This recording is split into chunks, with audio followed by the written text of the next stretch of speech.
welcome And to this Mental Health. and this Take is Meg, two, the Dr. sir. Digital. Yes, let's do take two, Mr. Meg.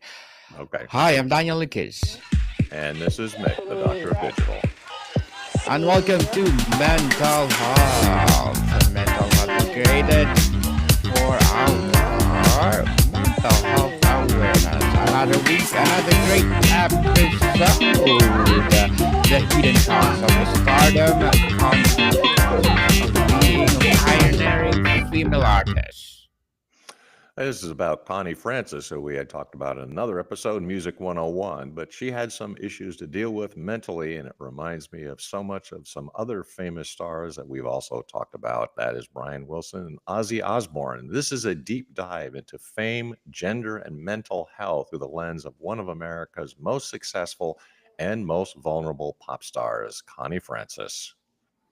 Indeed, Miss Connie Francis, thank you for your legacy to the world.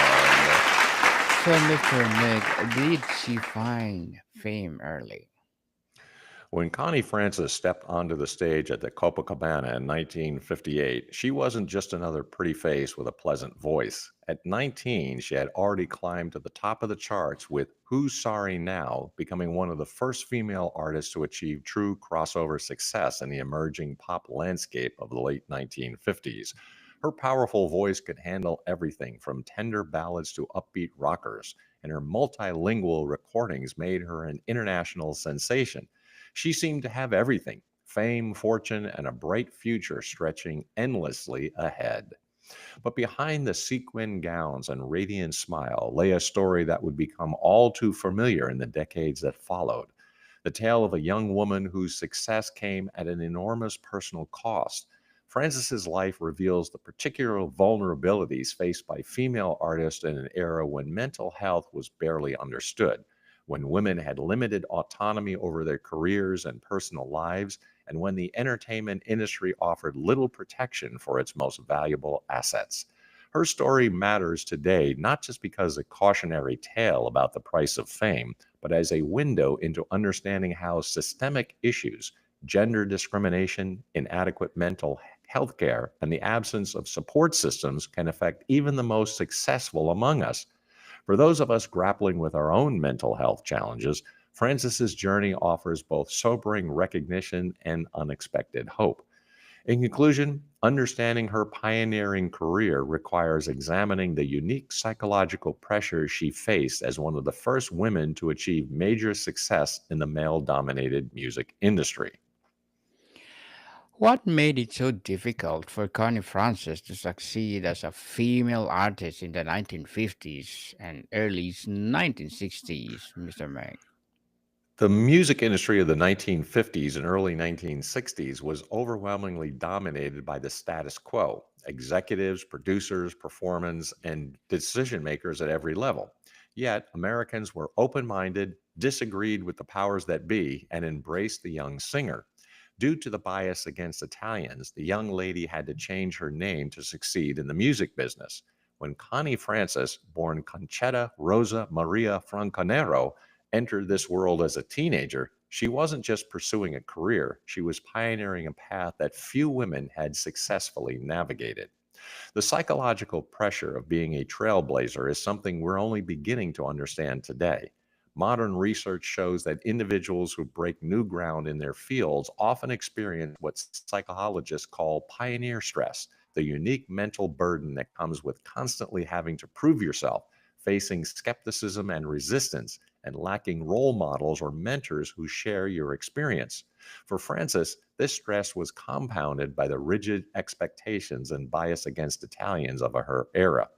In the 1950s, successful women in entertainment were expected to maintain a delicate balance, be talented enough to capture public attention, but not so assertive as to threaten male authority, be glamorous and appealing, but maintain an image of virtue and respectability, be professional and reliable, but still defer to others making decisions about their careers. Francis navigated these contradictions with remarkable skill, but the internal cost was enormous.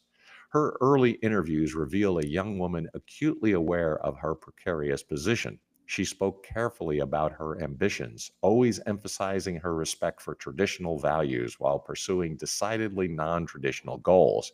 This kind of constant self monitoring, what psychologists now recognize as a significant source of chronic stress, became a defining feature of her public persona. She couldn't simply be an artist, she had to be a good girl who happened to sing. That isolation came with her success was particularly acute. While other performers often formed camaraderie and mutual support networks, probably most famously the so called Rat Pack, Frances found herself largely alone among her peers. The few other successful female artists of the era were often positioned as competitors rather than allies, a dynamic encouraged by an industry that seemed to believe there was room for only one woman at the top at any given time. This professional isolation had profound psychological effects. Human beings are social creatures who need connection and understanding, particularly when facing challenges. Francis's autobiography reveals a young woman who desperately wanted meaningful relationships but struggled to find people who could understand the unique pressures she faced. Her fame created a barrier between her and potential friends, while the industry's cultural left her without mentors who could guide her through the specific challenges facing a female artist. The pressure to maintain her image also meant that any struggle she experienced had to remain hidden. Mental health issues, relationship problems, or even moments of doubt could be seen as proof that a businesswoman wasn't cut out for the demands of show business. This created a vicious cycle. The stress of her position contributed to psychological difficulties, but those difficulties had to be concealed, which only increased her stress and isolation. In conclusion, Francis's early career demonstrates how being a pioneering female artist created unique psychological burdens that her counterparts rarely faced, setting the stage for the personal struggles that would define her later life.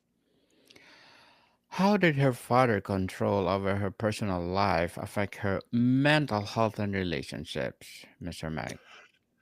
Perhaps no aspect of Connie Francis's story better illustrates the suffocating constraints faced by artists of her era than her relationship with her father, George Francanero.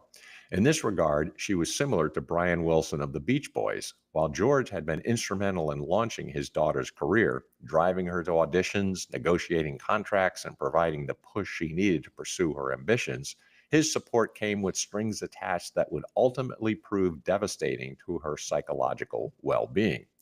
George's control over his daughter's life extended far beyond professional guidance. He monitored her social interactions, approved or disapproved of her friendships, and maintained final say over virtually every aspect of her personal life. This wasn't unusual for the era. Many families operated under strict structures, but the combination of Connie's fame and her father's personality created a particularly toxic dynamic. The most dramatic and damaging example of this control involved her relationship with Bobby Darin, another rising star in the late 1950s music scene. Francis and Darin weren't just casually dating, they were deeply in love and had made plans to marry. Both were young, successful, and by all accounts, genuinely devoted to each other. Their relationship represented the kind of partnership that might have provided Francis with emotional support and understanding from someone who truly comprehended the pressures of her career. But when George heard rumors about their engagement plans, he responded with shocking violence. He stormed into a rehearsal where Darren was working and, in front of multiple witnesses, pulled a gun on the young man and threatened to kill him if he didn't stay away from his daughter. The incident was so traumatic that it effectively ended the relationship immediately. Darren, understandably terrified, stopped seeing Frances and she was forced to watch the man she loved walk away.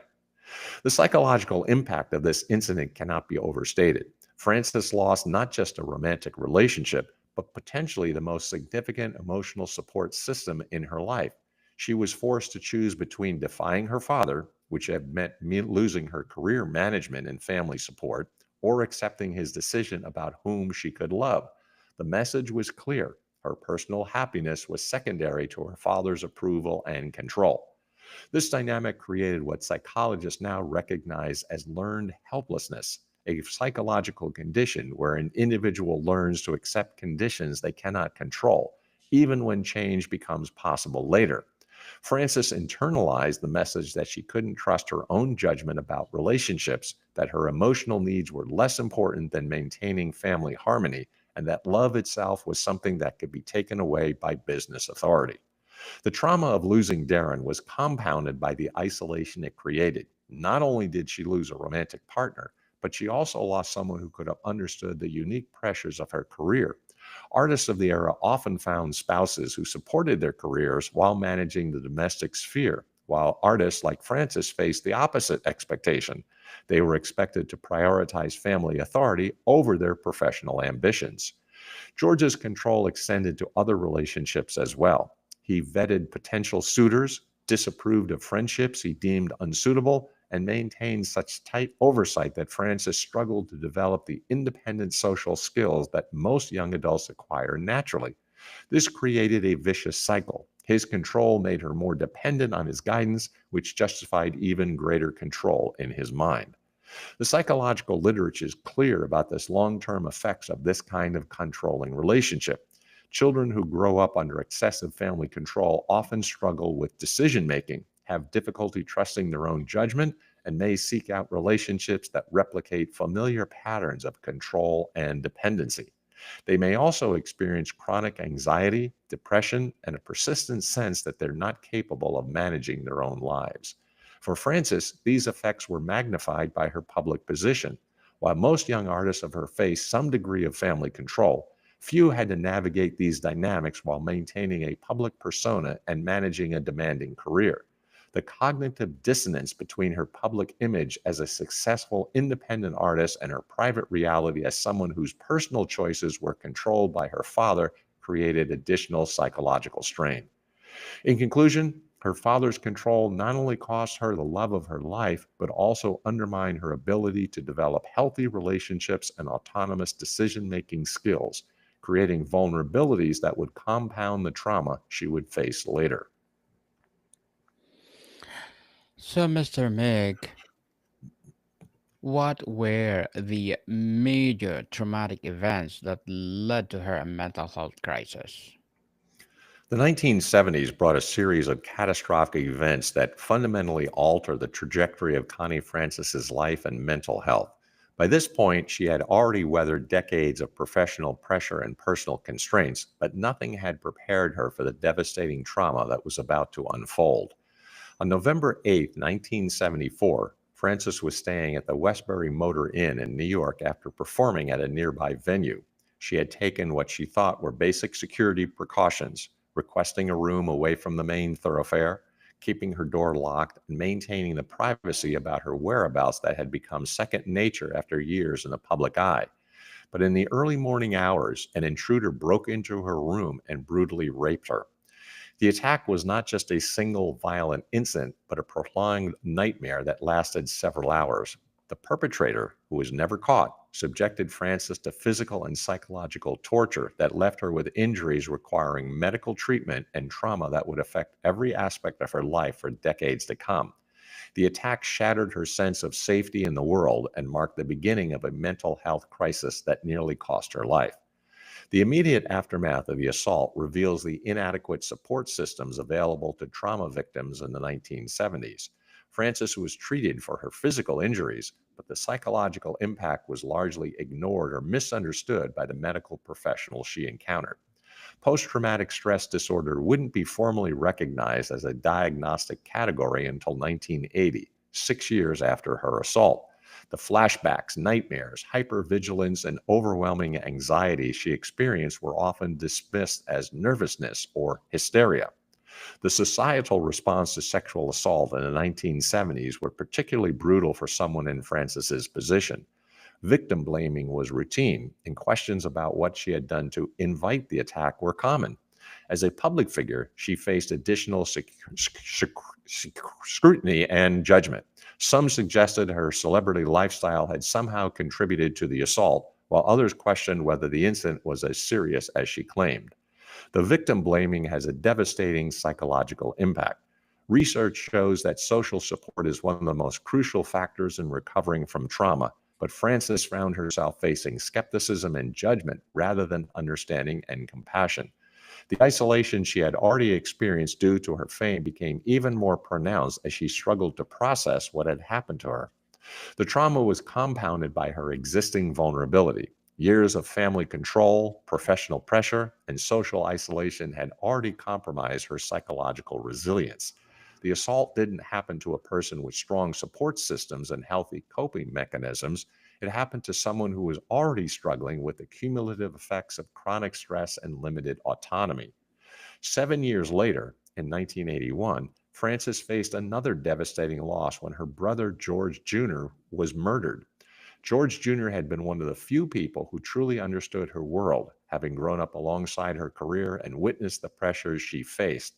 His death represented not just the loss of a beloved sibling, but the loss of one of her primary sources of emotional support. The combination of these traumas, the sexual assault and her brother's murder, created what mental health professionals now recognize as complex trauma.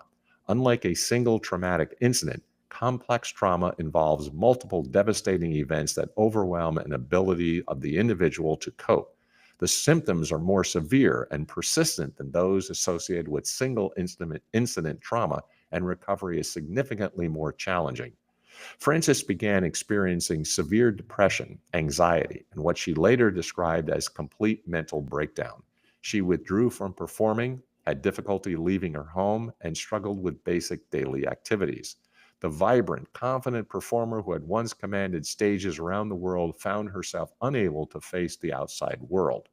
Her father's response to her mental health crisis reveals the continued impact of control in her life. Rather than seeking appropriate mental health treatment or supporting her recovery, he had her involuntarily committed to a psychiatric facility. The commitment was justified as being for her own good, but it represented another instance of her autonomy being stripped away by authority figures. The psychiatric hospitalization of the late 1970s was a far cry from modern mental health treatment. Frances was diagnosed as manic depressive, now called bipolar disorder, but the treatment she received was often harsh and dehumanizing. Psychiatric facilities of that era frequently used restraints, isolation, and medication regimens that were more about control than healing. For someone who had already experienced trauma and loss of control, the hospitalization likely compounded rather than resolved her psychological distress. The suicide attempt that followed, an overdose of sleeping pills, represented the lowest point in Frances's psychological crisis.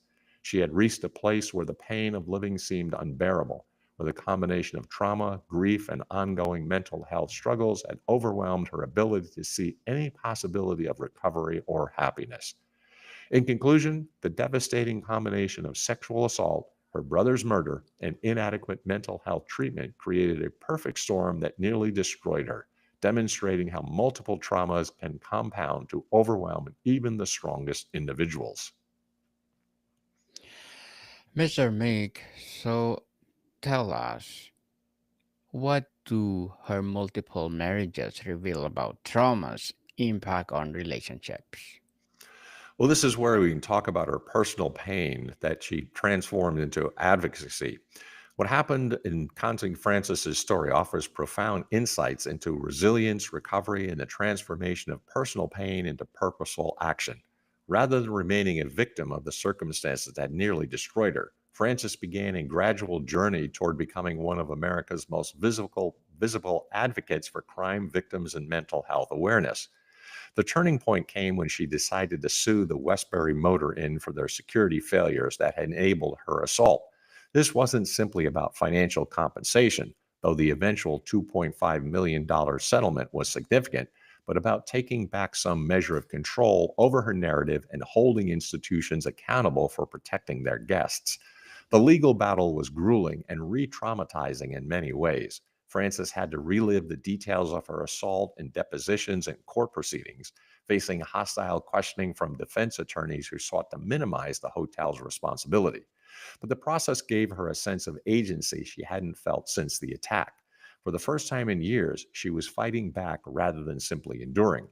The lawsuit's success had broader implications beyond Frances's personal cause. It established legal precedents about hotel security obligations and helped raise awareness about the vulnerability of guests, particularly women and artists traveling alone. The settlement sent a message to the hospitality industry that inadequate security measures would have financial consequences, potentially preventing future attacks on other victims. During this same period, Francis caught the attention of President Reagan's administration, which was focused increasing attention on victims' rights and violent crime protection. She was invited to serve on Reagan's task force on violent crime, where she became known as America's most famous crime victim. This role allowed her to channel her personal experience into policy advocacy, working to improve support systems for other victims and push for stronger crime prevention measures. Her work on the task force revealed Frances's remarkable ability to transform personal trauma into broader social advocacy. She testified before Congress about the inadequacy of victim support services, spoke publicly about the long term effects of violent crime, and helped develop recommendations for improving the criminal justice system's response to victims. Her celebrity status gave her a platform that most crime victims lacked, and she used that platform to amplify voices that might otherwise go unheard. This advocacy work also became an important part of her healing process. Research shows that finding meaning and purpose in traumatic experiences, what psychologists call post traumatic growth, can be crucial for recovery. By helping other victims and working to prevent future crimes, Frances was able to transform her most devastating experiences into a source of strength and purpose. The mental advocacy that emerged from her psychiatric struggles was equally significant. In an era when mental illness carried enormous stigma, particularly for public figures, Frances began speaking openly about her depression, her hospitalization, and her suicide attempt. This kind of public disclosure was virtually unprecedented for someone of her stature and helped begin crucial conversations about mental health in the entertainment industry. Her willingness to discuss her psychiatric treatment and medication regimen challenged prevailing attitudes about mental illness. She spoke about therapy not as a sign of weakness, but as an essential tool for healing, and she advocated for better mental health resources for people in the entertainment industry. Her openness helped reduce stigma and encourage others to seek help for their own mental health struggles. The advocacy work also reflected Frances's growing understanding of the systemic issues that had contributed to her own vulnerabilities. She began speaking about the particular challenges faced by women in entertainment, the importance of personal autonomy in relationships, and the need for better support systems for young artists entering the industry. This evolution from victim to advocate wasn't linear or complete. Frances continued to struggle with mental health issues, and her recovery had setbacks and difficult periods. But her transformation demonstrates the possibility of finding purpose and meaning even in the aftermath of devastating trauma. Her story also illustrates how individual healing and social change can be interconnected. By working to improve conditions for other victims and addressing systemic issues in the entertainment industry, Frances was also continuing her own healing process. The advocacy gave her a sense of purpose and control that had been missing during the darkest periods of her life. Throughout her tumultuous career and personal struggles, Connie Francis's romantic relationships served as both sources of potential healing and additional sites of vulnerability. Her four marriages, each reflecting different stages of her psychological journey, reveal the complex ways that trauma, fame, and societal expectations shaped her ability to form intimate connections. Her first marriage to Dick Canellis in 1973 came in a time when she was already struggling with the pressures of her career and her father's controlling behavior, though before the devastating assault that would define the following decade. Her marriage lasted less than a year, ending in a pattern that would repeat throughout her subsequent relationships. The brief duration suggests the difficulty she faced in maintaining intimate connections while managing the demands of her public life and her complicated family dynamics. The timing of her second marriage to Izzy Marion in 1975 is particularly significant. It occurred just months after her brutal assault.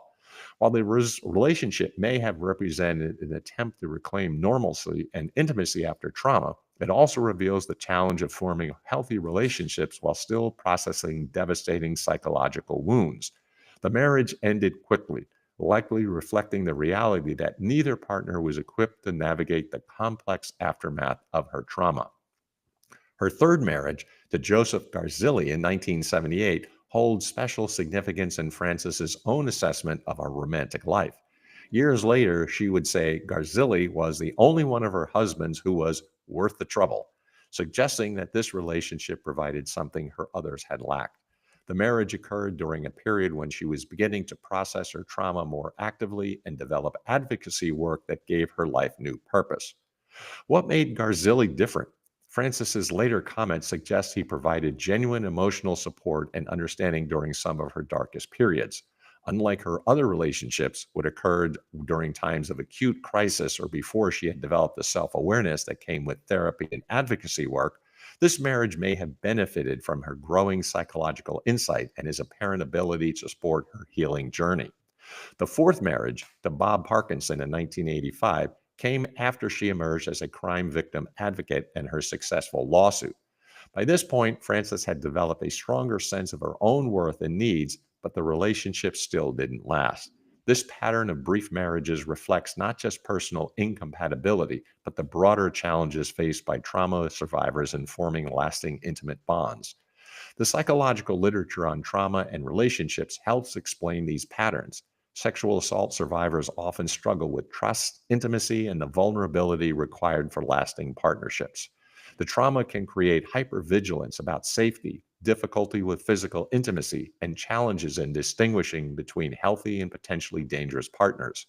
For someone who is already dealing with fame, related isolation, and control issues, these trauma related relationship challenges were magnified. Francis's relationship patterns also reflect the limited options available to successful women of her era. The men she encountered often fell into predictable categories: those who were intimidated by her success and fame, those who were attracted primarily to her celebrity status rather than her authentic self, and those who expected her to subordinate her career to their needs and preferences. The societal expectations placed on married women in the 1970s and 1980s created additional complications. Despite her professional success and financial independence, Frances was still expected to conform to traditional wife roles in her marriages. This meant managing domestic responsibilities, supporting her husband's career aspirations, and often downplaying her own achievements to avoid threatening the family unit. Her fame created unique challenges for maintaining relationships. Partners had to cope with public scrutiny, media attention, and the practical complications of dating or marrying someone whose private life was considered public property. The constant attention made it difficult to develop relationships naturally, as every interaction was potentially subject to media interpretation and public judgment. The economic dynamics of her relationships were also complex. As a wealthy, successful woman, Frances encountered men who were attracted to her financial security as well as those who felt threatened by her economic independence. Finding partners who could relate to her as an equal, professionally and financially, was particularly challenging in an era when such successful women were rare. Her father's continued influence over her personal life likely complicated her marriages as well. Partners had to navigate not just their relationship with Francis, but also George's expectations and control. For men who weren't prepared for this dynamic, the oversight might have been overwhelming or off putting. The brief duration of most of her marriages shouldn't be seen simply as personal failure, but rather as reflecting the broader systemic challenges that made lasting relationships difficult for women in her position. The combination of trauma, fame, societal expectations, and limited role models created obstacles that few relationships could successfully navigate. Yet Francis's continued willingness to pursue marriage and intimate connection, despite repeated disappointments, reveals something important about her resilience and hope. Rather than giving up on the possibility of love and partnership, she continued seeking meaningful connection even when previous attempts had failed. This persistence suggests an underlying belief in the possibility of healing and happiness even during her darkest periods. In conclusion, her relationship patterns illustrate how trauma, fame, and societal constraints can complicate intimate connections while also demonstrating the human capacity for hope and the ongoing search for love and understanding.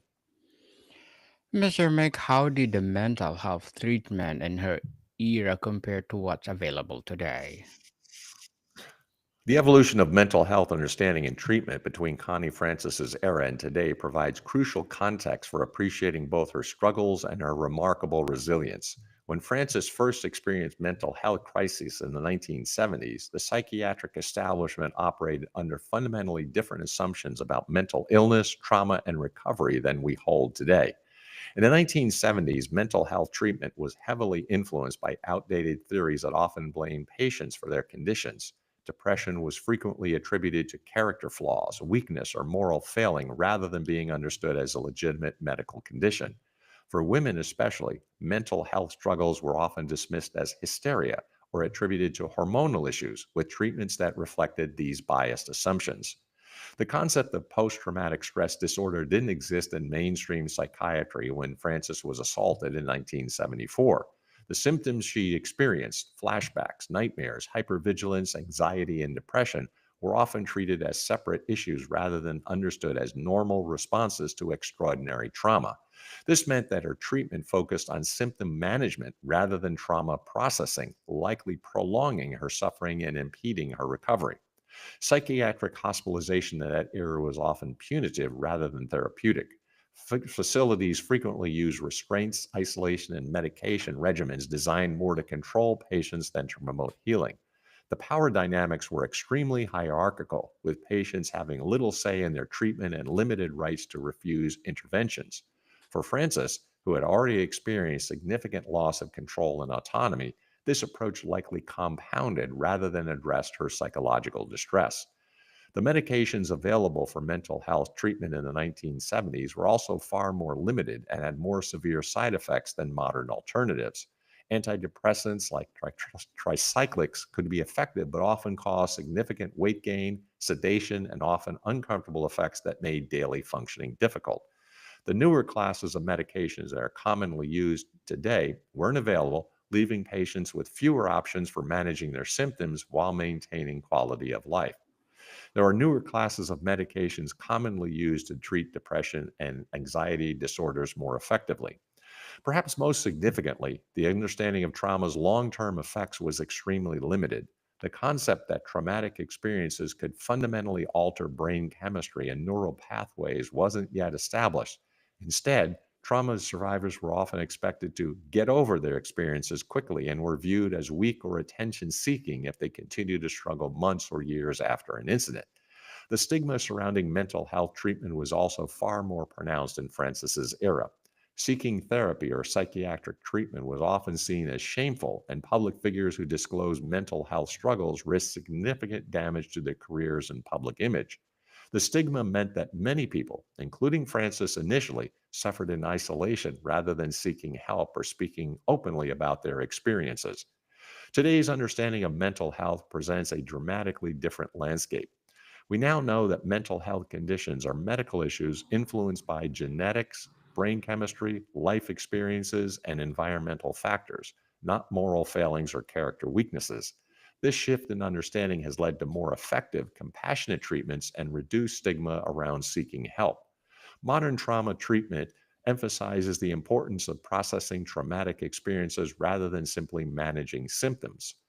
Therapies now, a cognitive processing therapy and trauma focused cognitive behavioral therapy help survivors integrate their experiences and reduce the ongoing impact of trauma on their daily lives. These approaches were unavailable to Frances during her initial crisis, became part, though, of her later recovery journey.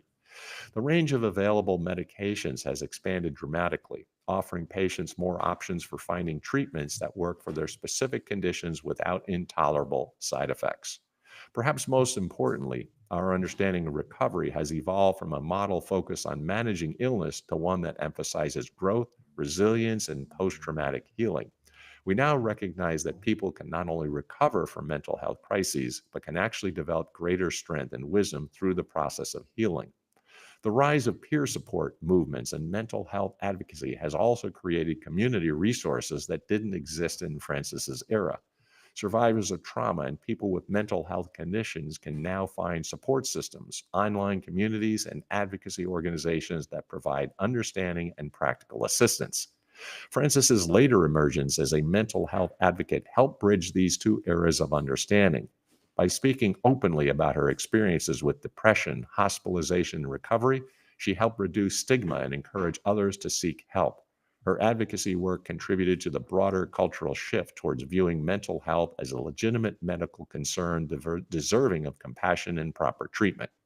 In conclusion, the dramatic improvements in mental health understanding and treatment between Francis's era and today highlight both how far we've come and how much her advocacy work contributed to creating a more compassionate and effective approach to mental health care. Well, again, thank you so much for your legacy to the world. So, what lessons can we learn from her story about resilience and recovery, Mr. Mike?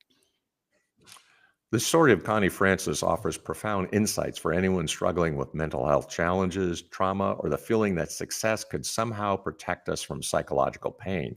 Her journey demonstrates that mental health struggles don't discriminate based on talent, achievement, or external circumstances, but it also shows that recovery, growth, and meaningful life are possible even after devastating setbacks. One of the most important lessons from Francis's experience is that trauma responses are normal reactions to abnormal circumstances. Her depression, anxiety, and difficulty functioning after her assault weren't signs of weakness or personal failure. They were natural psychological responses to overwhelming experiences. This understanding can be profoundly healing for trauma survivors who may blame themselves for their ongoing struggles. Francis's story also illustrates the crucial importance of social support in healing from trauma and mental health challenges. Her periods of greatest struggle coincided with times when she was most isolated, when her recovery was supported by meaningful advocacy work that connected her with others who shared similar experiences. For those dealing with mental health challenges today, this underscores the importance of seeking connection and community, even when isolation feels safer or easier. The role of purpose of meaning in her recovery is equally significant. Frances transformed her most devastating experiences into advocacy work that helped others and contributed to social change.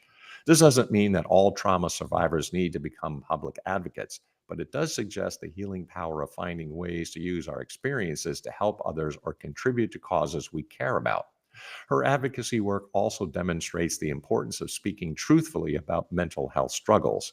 By being open about her depression, hospitalization, and recovery, Frances helped reduce stigma and encourage others to seek help. In today's world, where mental health conversations are becoming more commonplace, her example reminds us that sharing our stories can be both personally healing and socially beneficial. Frances' experiences with the mental health system of her era highlights the importance of seeking appropriate treatment and advocating for ourselves within medical systems. Her initial treatment was often inadequate or harmful, but her later recovery was supported by better therapeutic approaches and medications. This suggests that if initial treatments aren't helpful, it's important to keep seeking alternatives rather than accepting that suffering is inevitable. The pattern of her relationships offers insights into the challenges in maintaining intimate connections while dealing with trauma and mental health issues. Her multiple brief marriages weren't personal failures, but reflected the real difficulties of forming lasting bonds while managing psychological wounds. For others in similar situations, this can provide reassurance that relationship struggles don't reflect personal inadequacy, but rather the normal challenges of healing. Perhaps most importantly, Francis's story demonstrates that recovery from trauma and mental illness is possible, but it's rarely linear or complete. She continued to face challenges throughout her life, but she also found ways to create meaning, connection, and joy despite her struggles.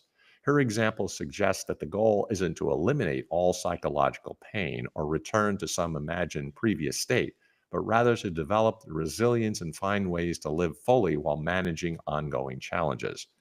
For those dealing with controlling relationships or family dynamics, Francis's experience with her father's patriarchal control offers both cautionary lessons and hope.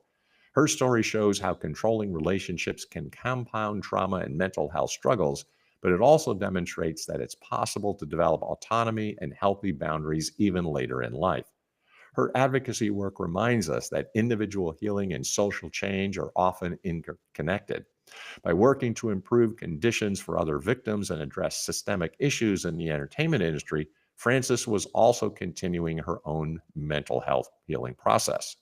This suggests that those of us dealing with mental health challenges might find healing not just through individual therapy and self care, but also contributing to broader efforts to create more supportive and understanding communities.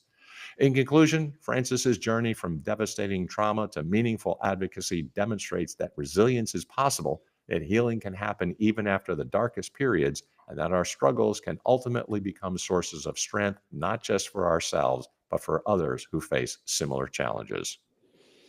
Indeed, a testament of what is a mental health in their era. So, what does her legacy teach us about ongoing revolution in mental health understanding, Mr. Mike? As we conclude this examination of Connie Francis's life and struggles, it's worth reflecting on how far we've come in understanding mental health and trauma, and how much further we still need to go. Francis's story serves as both a historical document of how society failed many of its most vulnerable members and a testament to human resilience in the face of overwhelming challenges. The young woman who stepped onto stages in the 1950s with such confidence and talent was navigating a world that offered her few protections and little understanding when she needed help most. The entertainment industry of her era provided fame and financial success, but failed to support its artists' psychological well being. The mental health establishment dismissed her trauma responses as personal weakness. Her family and social structure prioritized control over her autonomy and well being. Yet Frances survived, and more than that, she transformed her suffering into advocacy that helped others. Her willingness to speak openly about her mental health struggles helped begin conversations that continue to evolve today. Her legal battle over hotel security helped establish precedents that protect other travelers. Her work on victims' rights contributed to policy changes that support crime survivors. For those dealing with mental health challenges today, Francis's story offers both sobering recognition of how difficult the journey can be and inspiring evidence that recovery and meaningful life are possible. Her experience reminds us that seeking help is a sign of strength, not weakness, and that healing often involves not just individual treatment, but also connection with others who understand our struggles. Perhaps most importantly, her story illustrates that our worst experiences don't have to define us. Frances could have remained forever trapped by her trauma, defined solely by the terrible things that happened to her. Instead, she found ways to transform her pain into purpose, her isolation into advocacy, and her struggles into strength that support others. The entertainment industry has begun to develop better support systems for artists, through significant work remains to be done.